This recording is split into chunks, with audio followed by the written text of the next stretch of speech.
Hello everyone, welcome to this quick video. This one involves how to log in if you've forgotten your username. So the first thing to do is get to the login screen itself, and if your school uses an eSchools website, you can do that by clicking the login button. The login button is usually towards this right hand corner up here, so when we click on there it takes us through to our login screen. And you can see in this top field here, instead of putting in a username, you can put an email address. When we put our password in, we can click on login and it takes us through in the same way. Now, in terms of using an email address, that email address has to be the one that's held by the school's database.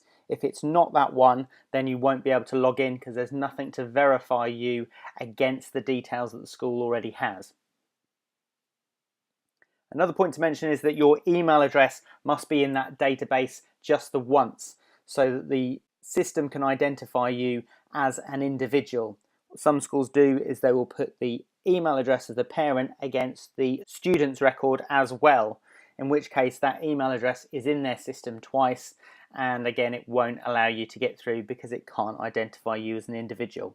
If that is the case and you're getting a message that looks a bit like this, the username or password you've entered is invalid, it might be worth just checking with the school to make sure that the email address that you're using is in the school system just the once.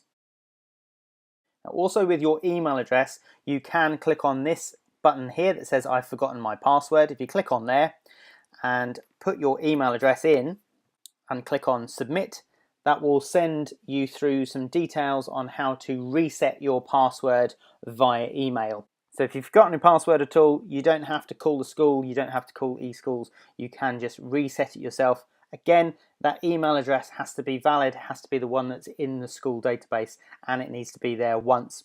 But with this tool, you can reset your password, you can get a new one, and you're back in business. So I hope that's been useful to you, and I'll speak to you again soon.